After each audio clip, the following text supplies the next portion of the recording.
وہ گہری سنجیدگی سے بولا، قبر کے اندر کا حال جاننے کے لیے ہمیں خیردین کی قبر کو کھولنا پڑے گا۔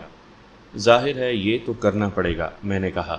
وہ بولا، میرے خیال میں اس کام کے لیے خیردین کے لواحقین کی اجازت ضروری ہے۔ بالکل ضروری ہے، میں نے تائیدی انداز میں کہا۔ یہ نکتہ میرے ذہن میں بھی ہے۔ مجھے اس بات کی بے حد خوشی ہے کہ تمہاری اپروچ بالکل درست ہے۔ مجھے یقین ہے تم آگے چل کر بہت ترقی کرو گے۔ وہ تعریف سے متعلق بزرگوں کے اصول پر عمل کرتے ہوئے بولا، ملک صاحب، تو آپ نے اس سلسلے میں کیا سوچا ہے؟ اس کے اس سوال کرنے کا انداز انتہائی سرسری اور بیگانگی لیے ہوئے تھا، جیسے اس نے اس بات کے اختتامی کلمات پر بالکل توجہ نہ دی ہو۔ میں زیر لب مسکرا کر رہ گیا، پھر اس کے استفسار کے جواب میں کہا، خیردین مرحوم کا سابق گھر ہمارے تھانے اور قبرستان کے بیچ میں پڑتا ہے۔ ہم یہاں سے نکلنے کے بعد اس گھر کو ٹچ کرتے ہوئے آگے بڑھیں گے۔ امید ہے اس کا بیٹا کمال دین ضرور گھر پر موجود ہوگا۔ ہم اسے اپنے ساتھ لے جائیں گے۔ خیردین کے لواحقین میں وہی سب سے زیادہ اہم ہے۔ ہاں، یہ ٹھیک رہے گا، اے ایس آئی تائید کرتے ہوئے بولا۔ پھر اس نے کہا، میں قبرستان جانے کی تیاری کرتا ہوں، آپ بھی تیار ہو جائیں۔ میں تو سمجھو بالکل تیار بیٹھا ہوں۔ وہ ایک جھٹکے سے اٹھا اور میرے کمرے سے باہر نکل گیا۔ خیردین کے سوگواران میں سے اس کا اکلوتا بیٹا کمال دین اور اس کے بیوی بچے شامل تھے۔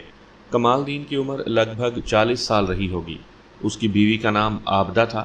کمال دین کی 4 اولادیں تھیں، ایک بیٹا اور 3 بیٹیاں، جن کے نام الترتیب کچھ اس طرح تھے: فاروق، خالدہ، سلمہ اور نرگس، جبکہ ان کی عمریں 15، 12، 8 اور 5 سال تھیں۔ خیردین 62 سال کی عمر میں طبعی موت مرا تھا۔ کچھ دیر کے بعد ہم اپنے سروں پر چھتریاں تانے تھانے سے نکل آئے۔ اس وقت باقاعدہ زوردار بارش تو نہیں ہو رہی تھی، بلکہ ہلکی پھلکی بوندا باندی کا سلسلہ جاری تھا۔ اگر دھواں دار بارش شروع ہو جاتی تو ہمارے لیے دشواریاں پیدا ہو سکتی تھیں۔ میرے اور اے ایس آئی کے علاوہ گورکن حاجی کریم بھی ہمارے ساتھ تھا۔ تھوڑی دیر بعد پتہ چل جانا تھا کہ اس کی سنائی ہوئی کہانی میں کتنی حقیقت تھی اور کس قدر فسانہ۔ ان دنوں میں موضع فتح گڑھ کے تھانے میں تعینات تھا۔ یہ تھانہ گاؤں کے مشرقی کنارے سڑک کے ساتھ واقع تھا۔ یہ نیم پختہ سڑک شمالاً جنوباً رواں دواں تھی۔ موضع فتح گڑھ اور ٹیلے والے قبرستان کے درمیان کھیتوں کا سلسلہ پھیلا ہوا تھا۔ مذکورہ قبرستان کے 3 اطراف کھیت ہی کھیت واقع تھے۔ شمال میں قبرستان کے اختتام پر چند ایک کھیت تھے، پھر نہر آ جاتی تھی جو مشرق سے مغرب کی سمت بہتی تھی۔ نیم پختہ سڑک جس کے کنارے ہمارا تھانہ واقع تھا، وہ مذکورہ نہر کے پل سے گزر کر آگے چلی جاتی تھی۔ موضع فتح گڑھ کے مشرق میں نیم پختہ سڑک کے پار راجکوٹ، شمال میں نہر کے اس طرف جمال پور، جنوب میں چک 72، مغرب میں کھونٹے والی اور شمال مشرق میں موضع چنی وال نامی گاؤں واقع تھے۔ فتح گڑھ کے جغرافیے کی تفصیل بیان کرنے کا ایک خاص مقصد ہے، جس کا اندازہ آپ کو کہانی سننے کے دوران بخوبی ہو جائے گا۔ ہم تھوڑی دیر کے بعد مرحوم خیردین کے گھر پہنچ گئے۔ خیردین کے بیٹے کمال دین کو ہم نے ساتھ لیا اور آگے بڑھ گئے۔ کمال دین حیران تھا کہ اس برستی بارش میں ہم اسے اپنے ساتھ کہاں لے جا رہے ہیں، مگر جب راستے میں میں نے اسے تفصیل سے آگاہ کیا تو وہ شانت ہو گیا۔ تاہم کسی معصوم بچے کے اس کے باپ کی قبر میں تدفین کے حوالے سے وہ گہری سوچ میں ضرور مبتلا ہو گیا تھا۔ کمال دین کا گھر گاؤں کے شمال میں کنارے پر واقع تھا۔ گاؤں کے اس حصے سے ایک پتلی سی پگڈنڈی کھیتوں کے بیچوں بیچ لہراتی بل کھاتی سیدھی قبرستان تک چلی گئی تھی۔ ہم مذکورہ پگڈنڈی پر چلتے ہوئے قبرستان پہنچ گئے۔ پھر جیسے ہی ہم نے قبرستان میں قدم رکھا، بارش ایک دم تیز ہو گئی۔ لگتا ہے یہ ہمارے قبرستان پہنچنے ہی کا انتظار کر رہی تھی۔ حاجی کریم نے جھنجھلاہٹ آمیز انداز میں کہا، اب تو بڑی مشکل ہو جائے گی۔ میں نے کہا، حاجی قدرت کے کاموں پر اس قدر جھنجھلاہٹ کا مظاہرہ نہیں کرنا چاہیے۔ اس کی ہر ادا میں کوئی نہ کوئی مصلحت پوشیدہ ہوتی ہے جو عام طور پر کم عقل انسانوں کی سمجھ میں نہیں آتی۔ جو مشکلات اور دشواریاں پیدا کرتا ہے، وہی اپنے ان بندوں کے لیے آسانیاں بھی فراہم کر دیتا ہے جو اس کی نازل کی ہوئی مشکلات اور مصائب کا ثابت قدمی سے مقابلہ کرتے ہیں۔ آپ بالکل ٹھیک کہہ رہے ہیں تھانے دار صاحب۔ حاجی فوراً ہی پٹری پر آ گیا۔ قبرستان کے داخلی دروازے کے ساتھ ہی گورکن کا کمرہ تھا۔ اس سے متصل جناز گاہ تھی۔ اس جناز گاہ میں ایک چھوٹی سی مسجد بھی بنی ہوئی تھی۔ یوں کہا جا سکتا تھا کہ وہ مسجد جناز گاہ کا اور جناز گاہ مسجد کا ہی حصہ تھی۔ ہم تیز تیز قدم اٹھاتے ہوئے گورکن کے کمرے میں گھس گئے۔ اس دوران بارش اور تیز ہو گئی تھی۔ گورکن کا کمرہ 15 بائی 15 فٹ پیمائش کا حامل ایک مربع سا تھا، جس میں برائے نام سامان نظر آ رہا تھا۔ اس کمرے میں وہ اکیلا ہی رہتا تھا، لہٰذا زیادہ ساز و سامان کی اسے ضرورت بھی نہیں تھی۔ میری معلومات کے مطابق کریم اپنی والدین کی اکلوتی اولاد تھا۔ جب اس کے والد حاجی عبد الرحمن کا انتقال ہوا تو کریم اتنا بڑا ہو چکا تھا کہ قبرستان کے معاملات کو بآسانی سنبھال سکے۔ اس نے اپنے باپ کے ساتھ رہتے ہوئے سارا کام سیکھ لیا تھا۔ چند سال بعد اس کی ماں نذیرہ بی بی بھی چل بسی۔ حاجی کریم کو ایک طرح سے یہ اعزاز حاصل تھا کہ اس نے خود اپنے ہاتھوں سے اپنے ماں باپ کی قبریں کھودی تھیں اور انہیں اسی قبرستان کی زمین میں اتارا تھا۔ میری معلومات کے مطابق حاجی کریم نے شادی نہیں کی تھی۔ وجہ کوئی بھی ہو، اس سے بحث نہیں۔ بہرحال وہ اس قبرستان میں اکیلا ہی رہتا تھا۔ اس کی عمر 50 سے تجاوز کر چکی تھی۔ اب اس کی شادی کا کوئی امکان نظر نہیں آتا تھا۔ یوں محسوس ہوتا تھا اس نے ڈھیر ساری قبروں اور ان میں مدفون مردوں کے ساتھ زندگی گزارنے کا فیصلہ کر لیا ہو۔ ASI نے مجھ سے کہا، ملک صاحب، اتنی تیز بارش میں قبر کو کھولنا مناسب نہیں ہوگا، ورنہ دیکھتے ہی دیکھتے قبر پانی سے بھر جائے گی۔ مناسب نہیں، اسی لیے تو فوری طور پر کھدائی کا کام شروع نہیں کیا جا رہا، میں نے ٹھہرے ہوئے لہجے میں کہا۔ کمال دین تشویش بھرے انداز میں بولا۔ اس کا مخاطب میں تھا۔ تھانے دار صاحب، میں قانونی معاملات میں روک نہیں بنوں گا، اس لیے آپ اپنے فرائض کے تقاضے پورے کریں، لیکن آپ سے میری صرف ایک ہی درخواست ہے کہ ابا جی کی لاش کی بے حرمتی نہیں ہونی چاہیے۔ میں نے کمال دین کے کندھے پر ہاتھ رکھتے ہوئے اسے تھپکی دینے والے انداز میں کہا، تم اس سلسلے میں بالکل بے فکر ہو جاؤ، میں جو کچھ بھی کروں گا تمہاری آنکھوں کے سامنے ہی کروں گا۔ اگر تم کسی مرحلے پر محسوس کرو کہ تمہارے باپ کی لاش یا قبر کے ساتھ کسی قسم کی کوئی زیادتی ہو رہی ہے تو فوراً مجھے روک دینا۔ میں لمحہ بھر کو سانس لینے کے لیے متوقف ہوا، پھر اضافہ کرتے ہوئے کمال دین سے کہا، اگر مجھے من مانی کرنا ہوتی تو تمہیں ساتھ لیے بغیر بھی قبرستان آ سکتا تھا۔ تمہیں کانوں کان خبر نہ ہوتی اور میں چپکے سے اپنا کام کر کے چلا جاتا، لیکن نہیں، میں اس طریقہ کار کا قائل ہی نہیں ہوں۔ میں تو قبر کے تقدس سے بخوبی واقف ہوں۔ تمہیں اس معاملے میں پریشان ہونے کی چنداں ضرورت نہیں۔ میں تمہاری اجازت کے بغیر ایک قدم بھی نہیں اٹھاؤں گا۔ وہ مطمئن دکھائی دینے لگا، تشکرانہ نظر سے میری طرف دیکھتے ہوئے بولا، آپ کی بڑی مہربانی ہے تھانے دار صاحب۔ میں نے تسلی بھرے انداز میں ایک مرتبہ پھر اس کا کندھا تھپ تھپایا۔ ہر گزرتے لمحے کے ساتھ بارش تیز سے تیز تر ہوتی جا رہی تھی۔ میں چارپائی سے اٹھا اور کھڑکی کے پاس آ گیا۔ حاجی کریم کے کمرے کی یہ اکلوتی کھڑکی شمال میں قبرستان کی طرف کھلتی تھی۔ میں اس کھڑکی کے توسط سے لگ بھگ آدھا قبرستان دیکھ سکتا تھا۔ یہ قبرستان چونکہ ٹیلہ نما تھا، لہٰذا دوسری طرف کا حصہ نظر نہیں آتا تھا، اور خیردین کی قبر بھی اسی دکھائی نہ دینے والے حصے میں واقع تھی۔ وہی قبر جہاں حاجی کریم کے مطابق گزشتہ رات ایک حسین و جمیل عورت نے کسی معصوم بچے کو دفن کیا تھا۔ میں نے قبرستان کی جانب آتے ہوئے کمال دین کو اپنے مقصد سے آگاہ کر دیا تھا، تاہم گورکن کے خواب کا بالکل ذکر نہیں کیا تھا۔ اس سے خواہ مخواہ اس کا ذہن الجھتا۔ میں نے اسے بتایا تھا کہ گورکن کو شک ہوا ہے کہ کسی نے خیردین کی قبر میں کوئی شے چھپائی ہے۔ ہم قبر کو کھول کر دیکھنا چاہتے ہیں کہ یہ کیا معاملہ ہے، اور کمال دین نے تھوڑی سوچ بچار کے بعد مجھے اس کام کی اجازت دے دی تھی۔ اگر وہ اجازت نہیں بھی دیتا یا میں اسے اعتماد میں نہ بھی لیتا تو مجھے قبر کی کھدائی سے کوئی بھی نہیں روک سکتا تھا۔ میں البتہ اگر چاہتا تو کار سرکار میں حارج ہونے والوں کو زبردستی روک سکتا تھا، مگر میں ذرا مختلف انداز میں کام کرنے کا عادی ہوں۔ اگر گھی سیدھی انگلی سے اشارے پر خود بخود چلتا آ رہا ہو تو انگلی کو ٹیڑھا کرنا سراسر حماقت ہوتی ہے۔ پھر میرے نزدیک انسانی جذبات اور احساسات کی بھی بڑی اہمیت ہے۔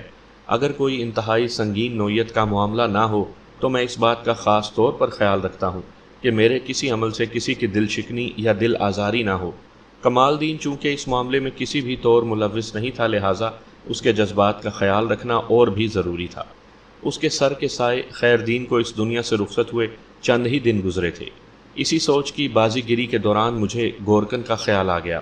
میں نے بدستور کھڑکی سے باہر دیکھتے ہوئے اسے مخاطب کیا، عبد الکریم، تم کس سن میں حج پر گئے تھے؟ جی؟ اس کی گڑبڑائی ہوئی آواز میری سماعت تک پہنچی۔ میں تو کبھی حج پر نہیں گیا۔ پھر تمہارے نام کے ساتھ حاجی کیوں لگا ہوا ہے؟ میں نے تو نہیں لگایا جناب۔ پھر کس نے لگایا ہے؟ میں نے اس کی طرف دیکھتے ہوئے کہا۔ وہ وضاحت کرتے ہوئے بولا، بات دراصل یہ ہے جناب کہ اماں بتاتی تھی میری پیدائش سے پہلے ابا حج کرنے عرب گئے تھے۔ جس دن وہاں مکہ شریف میں حج ہو رہا تھا اسی روز اس قبرستان میں میں پیدا ہوا۔ جب ابا حج سے واپس آئے تو انہوں نے پیار سے مجھے گود میں اٹھایا اور کہا، میرا بچہ حج والے دن اس دنیا میں آیا ہے، اس لیے یہ بھی حاجی ہے۔ پھر وہ لمحہ بھر کو متوقف ہوا اور اضافہ کرتے ہوئے بولا، بس وہ دن اور آج کا دن۔ حاجی کا لفظ میرے نام کے ساتھ نتھی ہو کر رہ گیا ہے۔ کوئی مجھے حاجی کریم کہتا ہے اور کوئی حاجی عبد الکریم اور کوئی صرف حاجی۔ میں کسی کو روکتا ٹوکتا نہیں، بس اتنی سی بات ہے جناب۔ وہ اپنے نام کی وجہ تسمیہ بیان کرنے کے بعد خاموش ہوا تو A S I Iftikhar Bajwa نے حیرت بھرے لہجے میں کہا، کتنی عجیب بات ہے کہ لوگوں کو مرنے کے بعد قبرستان لایا جاتا ہے اور تم پیدا ہی قبرستان میں ہوئے ہو۔ کریم بڑی سادگی سے بولا، جناب جو حقیقت ہے وہ میں نے بیان کر دی، اس میں عجیب یا حیرت والی کوئی بات نہیں ہونی چاہیے۔ میں نے اے ایس آئی کو مخاطب کرتے ہوئے کہا، باجوہ صاحب، قدرت کا نظام بڑا دلچسپ اور پرازمائنی ہے۔ وہ رات کے بطن سے دن پیدا کرتا ہے اور دن کی کوکھ سے رات کو جنم دیتا ہے۔ اسی طرح موت و حیات بھی ہے۔ زندگی کے اندر سے موت اور موت کے بیچ سے زندگی کو نکالنا اس کے لیے نہایت ہی آسان کام ہے۔ وہ جو چاہے کر سکتا ہے کیونکہ وہ قادر مطلق ہے۔ وہ کسی کو مرنے کے بعد قبرستان میں لائے یا قبرستان ہی میں پیدا کرے، اسے کوئی روکنے والا نہیں۔ وہ اپنی مرضی کا مالک ہے اور جو اس کی مرضی میں خوش رہتے ہیں وہ ان سے خوش رہتا ہے۔ میری بات ختم ہوئی تو گورکن کے کمرے میں خاموشی چھا گئی۔ وہاں موجود تینوں افراد میری بات کی گہرائی میں اتر گئے۔ کمرے کے اندر سناٹا راج کر رہا تھا لیکن باہر چھم چھم می برس رہا تھا۔ تھوڑی دیر کی خاموشی کے بعد میں نے اے ایس آئی کو مخاطب کیا، باجوہ صاحب، یوں ہاتھ پر ہاتھ رکھے بیٹھے رہے تو پورا دن نکل جائے گا۔ وقت کسی کا انتظار نہیں کرتا۔ ہم یہاں ایک خاص مقصد سے آئے ہیں اور ہمیں اپنے مقصد پر نظر رکھنی چاہیے۔ لیکن اس دھواں دھار بارش میں بارش تو ہوتی رہے گی، میں نے قطع کلامی کرتے ہوئے کہا، اور ہم نے اس کے رکنے کا انتظار بھی کر لیا۔ وہ نہیں رکی تو ہم اس کا کچھ نہیں بگاڑ سکتے۔ ہاں، یہ ہو سکتا ہے کہ اس صورتحال سے نمٹنے کے لیے کوئی آئیڈیا استعمال کریں۔ آئیڈیا؟ کیسا آئیڈیا؟ وہ متذبذب انداز میں مستفسر ہوا۔ میں اے ایس آئی کے سوال کا جواب دینے کے بجائے گورکن کی جانب متوجہ ہوا اور اس سے پوچھا، حاجی کریم، کیا تمہارے پاس کوئی بڑے سائز کا موم جامہ ہے؟ موم جامہ تو نہیں جناب، وہ تامل کرتے ہوئے بولا، البتہ ایک ترپال رکھا ہے۔ پھر اس نے مجھ سے پوچھ لیا، لیکن آپ موم جامے سے کیا کرنا چاہتے ہیں؟ میں نے اس کے سوال کا جواب دینا ضروری نہیں سمجھا اور سرسری انداز میں کہا، ٹھیک ہے، ترپال موم جامے سے زیادہ اچھا کام کرے گا۔ میں ایک لمحے کے لیے متوقف ہوا، پھر انہیں اپنے منصوبے کی تفصیلات سے آگاہ کرنے لگا۔ ہم اس چارپائی پر ترپال ڈال کر خیردین کی قبر تک جائیں گے۔ میں نے کمرے میں موجود اکلوتی چارپائی کی طرف اشارہ کرتے ہوئے کہا، کمال دین اور اے ایس آئی ترپال ڈلی چارپائی کو خیردین کی قبر پر اٹھائے رکھیں گے اور حاجی کریم میری نگرانی میں کھدائی کرے گا۔ چارپائی کے نیچے خیردین کی کھلی ہوئی قبر بالکل محفوظ رہے گی۔ ہم اگر مکمل طور پر بھیگ بھی جائیں تو پرواہ نہیں ہے۔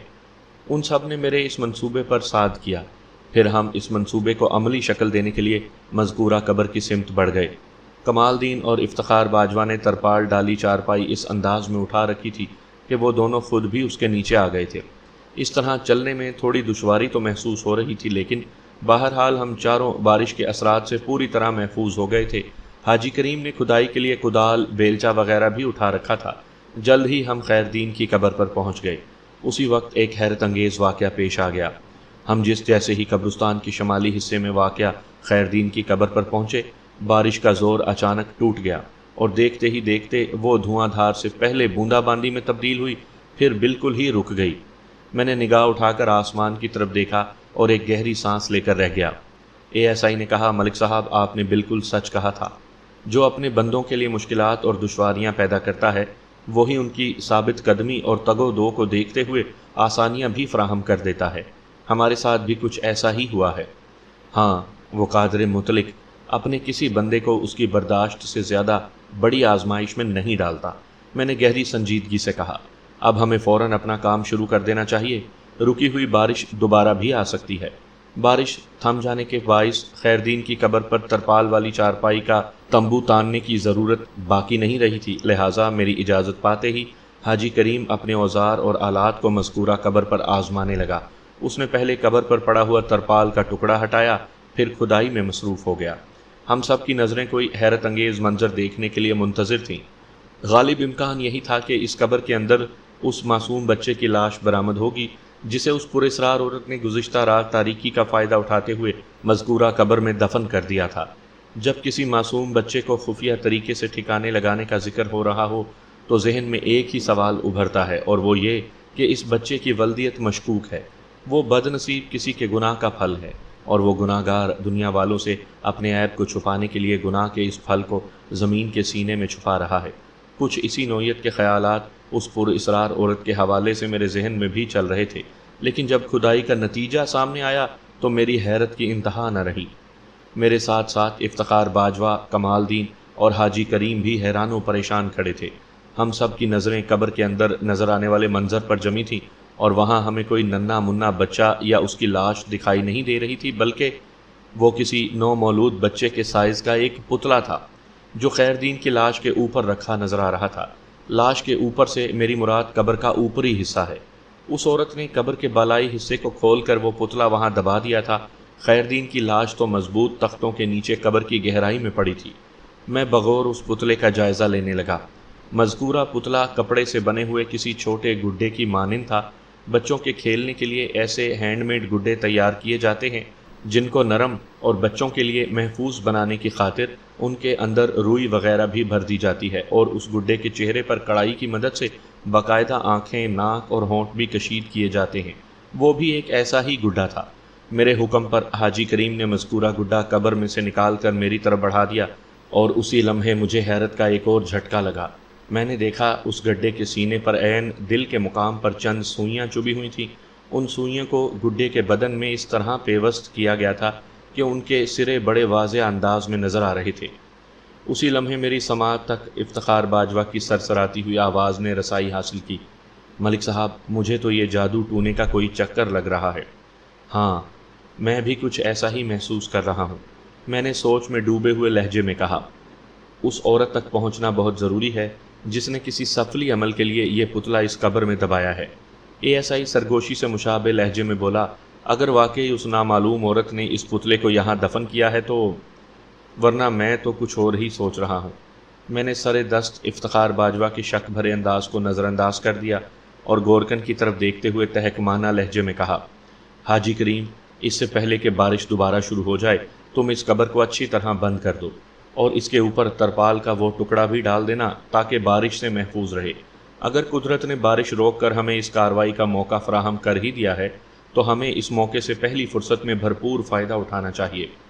اور کمال دین، تم، میں نے خیر دین کے بیٹے کمال دین کی طرف دیکھتے ہوئے اضافہ کیا، اس کام میں تم حاجی کی مدد کرو گے تاکہ جلد از جلد تمہارے باپ کی قبر کو ڈھنگ سے بند کیا جا سکے۔ پھر میں نے قدرے معذرت خواہانہ لہجے میں اس سے کہا، کمال دین، میں اپنی پیشہ ورانہ فرائض سے مجبور ہوں۔ اگر اس مسئلے کا کوئی اور حل موجود ہوتا تو میں تمہارے باپ کی قبر کو کبھی نہ کھولتا۔ بہرحال مجھے اس بات کا سخت افسوس ہے کہ تمہیں اپنے باپ کی قبر کو ایک مرتبہ پھر مٹی دینا پڑ رہی ہے۔ اس نے تھکے ہوئے انداز میں اپنے سر کو اسباتی جنبش دی، پھر یہ کہتے ہوئے وہ گورکن کی مدد کو لپک گیا، کوئی بات نہیں تھانے دار صاحب، اس میں آپ کا کیا قصور ہے؟ میں نے ASI کا ہاتھ پکڑا اور اسے ایک طرف لے گیا۔ جب ہم خیر دین کی قبر سے اتنے فاصلے پر آ گئے کہ حاجی کریم اور کمال دین ہمارے درمیان ہونے والی گفتگو کو مطلق نہیں سن سکتے تھے تو میں نے افتخار باجوہ سے پوچھا، ہاں اب بتاؤ کہ تم کیا کہہ رہے تھے؟ اس پتلے اور اس عورت کے حوالے سے شاید تم کچھ اور سوچ رہے تھے۔ شاید نہیں، یقیناً ملک صاحب، وہ مضبوط لہجے میں بولا۔ میں نے کہا، میں بھی تمہاری اسی منفرد سوچ سے آگاہ ہونا چاہتا ہوں۔ یہ بات تو آپ ہی نے مجھے سکھائی ہے کہ پولیس کی تفتیش کی گاڑی شک کے پیٹرول سے آگے بڑھتی ہے۔ وہ ٹھہرے ہوئے لہجے میں بولا، تمہیں کس پر شک ہے؟ میں نے اس بات میں گردن ہلاتے ہوئے اصرار کیا، اس پر اصرار عورت پر یا گورکن حاجی کریم پر؟ ایک لمحے کی خاموشی کے بعد اس نے جواب دیا، ملک صاحب، میں نے آپ کی زبانی جو کہانی سنی ہے وہ ظاہر ہے گورکن ہی کی سنائی ہوئی ہے۔ اگر واقعی حاجی کریم نے ایسا کوئی خواب دیکھا تھا تو پھر سب ٹھیک ٹھیک نظر آ رہا ہے، لیکن اگر اس نے کسی غلط بیانی سے کام لیا ہے تو اس کی ذات کو شک سے پاک نہیں سمجھا جا سکتا۔ وہ لمحہ بھر کو رکا تو میں پوری توجہ سے اس کے دوبارہ بولنے کا انتظار کرنے لگا۔ مجھے خاموش پا کر اس نے اپنی بات کو آگے بڑھایا، یہ بات طے ہے کہ گورکن نے جاگتی آنکھوں سے کسی عورت کو نہیں دیکھا۔ خواب کا سہارا لے کر وہ ہمارے ساتھ کوئی گیم بھی تو کھیل سکتا ہے۔ یہ بھی ممکن ہے یہ پتلا خود اس نے کسی خاص مقصد کی خاطر خیر دین کی قبر میں چھپایا ہو۔ میں نے تسلی سے ASI کی بات سنی اور ٹھہرے ہوئے لہجے میں کہا، مجھے اس بات کی خوشی ہے کہ تم نے تفتیش کے لیے ایک ٹھوس شک کو بنیاد بنایا ہے۔ یہ نکتہ میرے ذہن میں موجود ہے۔ میں نے اگر حاجی کریم کو چھوٹ دے رکھی ہے تو اس کا یہ مطلب نہیں کہ میں اسے بری الشک سمجھتا ہوں، لیکن تمہاری ایک بات مجھے ہضم نہیں ہو رہی۔ کون سی بات ملک صاحب؟ اس نے الجھن زدہ انداز میں مجھے دیکھا۔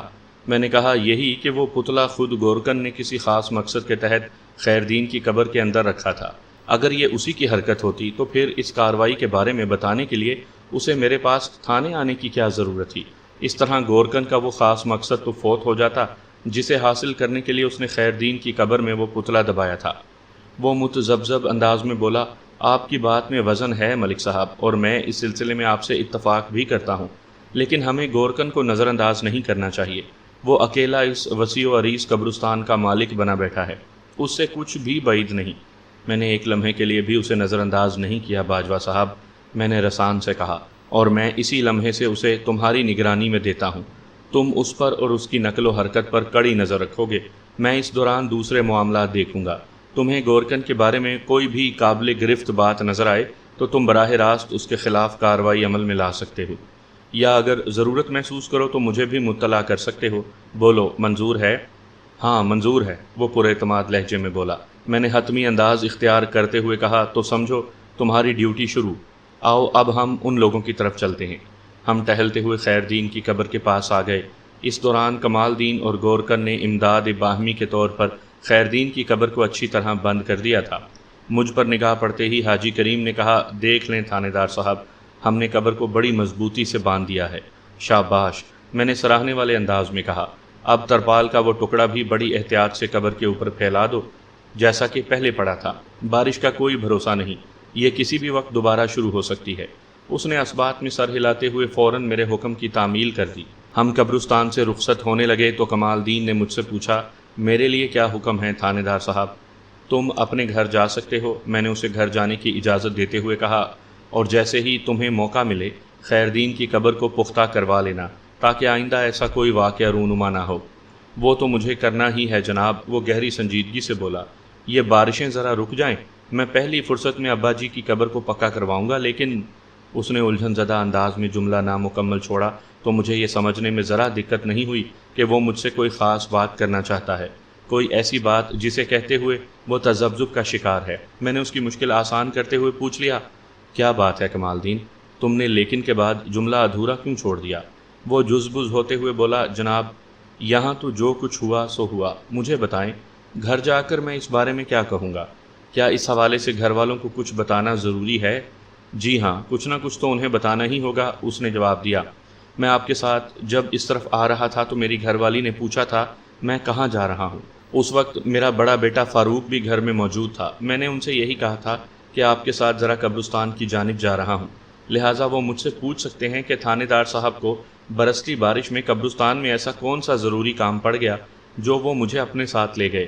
انہیں کوئی نہ کوئی جواب تو دینا ہی پڑے گا، آپ میرا مطلب سمجھ رہے ہیں نا؟ میں اس کا مطلب اچھی طرح سے سمجھ گیا تھا۔ وہ ایک انتہائی معقول بات کر رہا تھا، لیکن میں چاہتا تھا کہ جب تک اس پر اسرار عورت کا کوئی سراغ نہ مل جائے خیردین کی قبر والا معاملہ عام نہ ہونے پائے۔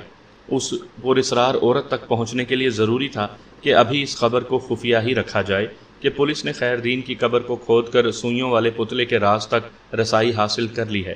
اس معاملے کو چھپانے کی ایک اور وجہ بھی تھی، اور وہ یہ کہ اگر گاؤں والوں کو یہ پتہ چل جاتا کہ کسی عورت نے کوئی سفلی عمل کرنے کے لیے قبرستان میں ایک بچے کا پتلا دبایا ہے تو اس سے خوف و ہراس پھیلنے کا اندیشہ تھا۔